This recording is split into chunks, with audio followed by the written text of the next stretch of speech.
golaha shacabka oo muqdisho kulan xasaasi ah laguna horgeeyay xeerar ay madaxda maamul goboleedyada muranka keeneen. maxkamadda sare ee ciidamada qalabka sida oo maanta rag lagu eedeeyay inay al-shabaab ka tirsan yihiin ku riday xukunno dila.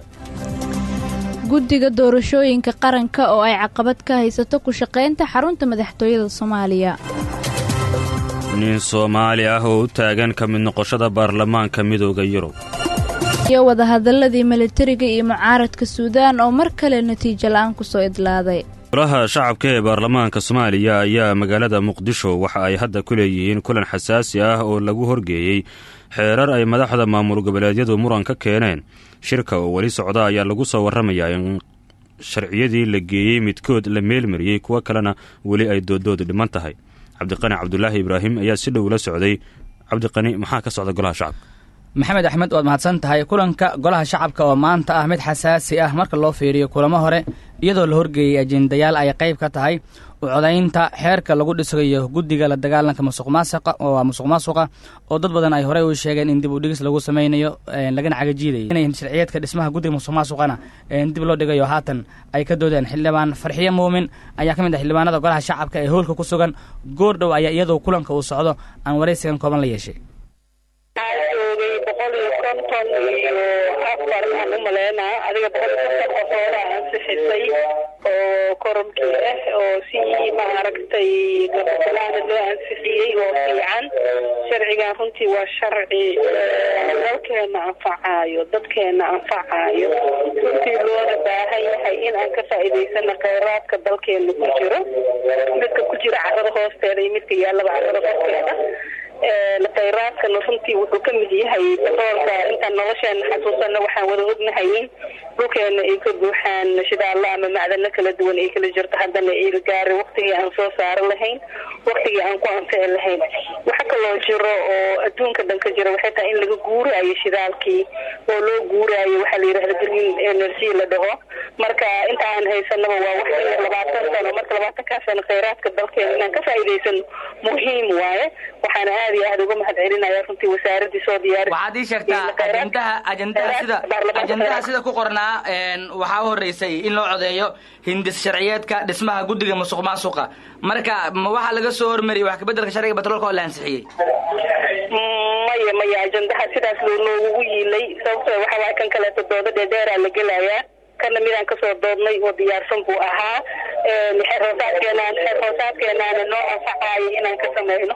hadda sidaa maqlaysida baarlamaanka waxaa ka socda runtii doodii oo lasoo jeedinayo wax ka beddelkii sharciyeedka guddiga musuqmaasuqa oo muhiim isaga laftarkiisa noo waxay ahayd xildhibaan Farxiye Muumin oo ka tirsan golaha shacabka ee baarlamaanka Soomaaliya. xeerkan hadda aan si gaar ah u sii eego maanta baarlamaanku uu meelmariyay ama golaha shacabka ay meelmariyeen petroolka ama xeerka shidaalka. muran badan ayaa ka taagan marka loo fiiriyo madaxda maamul goboleedyada oo wararka ka soo baxaya shirki Garowe ay sheegayeen waxyaabaha ay dhaliilsan yihiin ay qayb ka tahay qaybsiga kheyraadka gaar ahaan sharciga petroolka ee golaha shacabka la horgeeyay. isla markaana madaxda qaar ay dalbadeen in xukuumaddu ay dib u soo celiso laga wada tashado kadib baarlamaanka la horgeeyo. isla xeerkan dadka wax falanqeeya iyo siyaasiyiinta qaar ee dhaliilsan waxay xukuumadda ku eedeynayaan in ay dadejinayso isla markaana ay ahayd in la tashi badan dadweynaha iyo axsaabta iyo dadka intiis kale lagala sameeyo. ajendaha waxaa ku qoran in batroolku maanta uu marayo akhrintii saddexaad. taas ma laga boodo? guud ahaan xildhibaanada oo ilaa iminka qaarkood ay yihiin kuwa ku mashquulsan kulanka weli soconaya awgii inta aan la hadlay waxay sheegayaan in la ansixiyey kulanka aan yidhahdo sharciga la ansixiyey halkii akhrinta saddexaadna ay noqotay in laga dood kooban laga yeeshay kadibna la meelmariyey. sida waa loo codeeyey 4 xildhibaan oo keliya ayaa diiday. in ka badan 150 xildhibaanna way ansixisay. guddoonka baarlamaankana sida xildhibaanadu ay sheegayaanba wuxuu ku dhawaaqay in sharcigaasi uu yahay mid ansax ah. haatanna waa laga gudbayo doodda haatan soconaysa maxamedow waxay ku aadan tahay u codaynta sharciga lagu dhisayo guddiga la dagaalanka musuqmaasuqa. sidoo kale isla kulankan waxaa golaha hor yaalla xeer kale oo ka mid ah kuwa doodda adag ay ka taagan tahay madaxda isku khilaafsan maamul goboleedyada iyo dowladda federaalka oo aan midka doorasho sare ee ciidamada qalabka sida ayaa maanta rag lagu eedeeyay in ay ka tirsan yihiin al-shabaab ku riday xukunno dil ah waxaana horey raggaasi dil ugu xukuntay maxkamadda darajada koowaad. liibaan nuur xasan ayaa warkan inoo faahfaahinaya. maxkamadda sare ee ciidamada qalabka sida ee Soomaaliya ayaa xukun ku riday 2 eedeysane oo la sheegay in qaraxyo iyo dilal kala duwan ay ka geysteen magaalada Muqdisho. go-aan qoraaleed ka soo baxay maxkamadda sare ee ciidamada qalabka sida ayaa lagu sheegay in eedeysanaha koowaad oo lagu magacaabo canshuur cismaan abuukar cumar uu garsoorka ka horqirtay inuu ka tirsanaa al-shabaab kana soo shaqeeyey qaybo kala duwan oo ay ka mid yihiin weeraro lagu fuliyey gawaari isagoo qayb ka ahaa weeraro ay ka mid ahaayeen weerarkii 15 bishii 8 2017 degmada Hodan lagula beegsaday gaari Hartoob Langaruusel ah oo ay saarnaayeen hal qoys uuna ku geeriyooday hal ruux kuna dhaawacmeen 5 kale oo ka tirsanaa qoyskii saarnaa gaariga. sidoo kale maxkamadda ayaa sheegtay in eedeysanuhu qayb ka ahaa weerarkii lagu qaaday gaari saaruf ah oo marayay isgoyska Via Roma ee degmada Xamarweyne 27 bishii 9 2017 oo ay ku geeriyoodeen labadii ruux ee gaarigaasi saarnaa.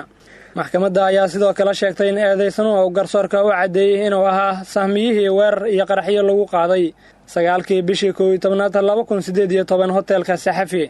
maxkamadda ayaa sheegtay in eedeysani canshuur ay ciidamada ammaanku soo qabteen kadib markii uu ka degay gaarigii labaad ee 22 bishii 12 2018 ku qarxay agagaarka daljirka Daasoon waxaana qaraxaasi ku geeriyooday 2 ruux oo ka tirsanaa iskuulka Yaasiin Cusmaan.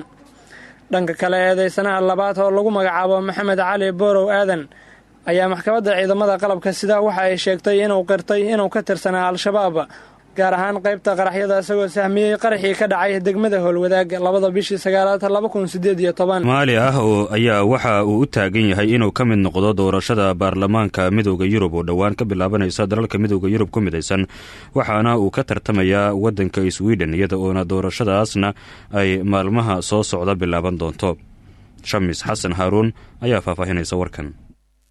Cabdulaahi Xasan Cabdulle oo ku magac dheer Cabdulaahi Dhaqaale oo ah muwaadin Soomaaliyeed isla markaasina ku nool dalka Sweden ayaa waxa uu taagan yahay inuu noqdo xubin ka tirsan baarlamaanka midowga Yurub. waxa uu sheegay Cabdulaahi oo u sharxan xubinnimada baarlamaanka dalkaasi Yurub inuu ka mid yahay xisbi lagu magacaabo Social Democracy isla markaasina isagu matalayo isagoo sheegay inuu tartan ku yimi booska musharaxnimo ee uu taagan yahay lagana soo dhex doortay 8 ka mid ah 9 gobol ee uu soo tartamay.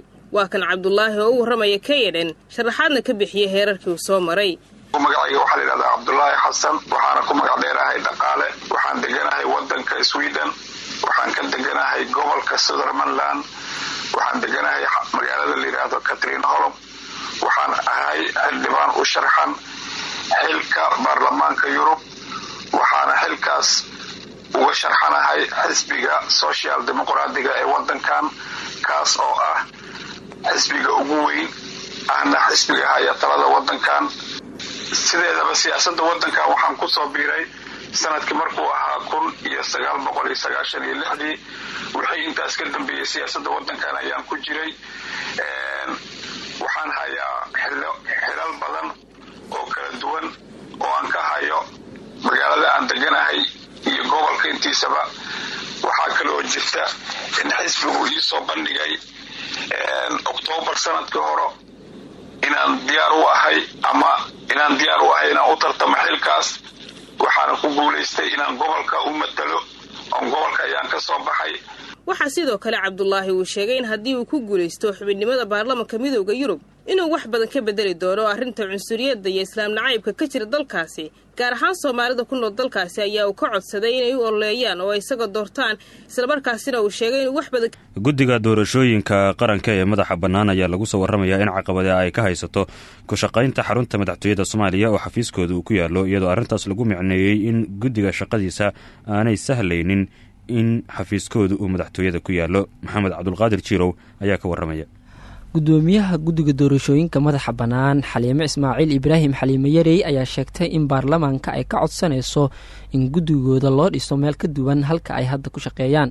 guddigan oo hadda ku shaqeeya gudaha madaxtooyada amni ahaanna u wanaagsan ayaa waxa ay sheegtay sababta ay hadda ugu guurayaan ay tahay in ay dhib ku haysto la kulanka bulshada iyo qaar ka tirsan xisbiyada ka jira dalka.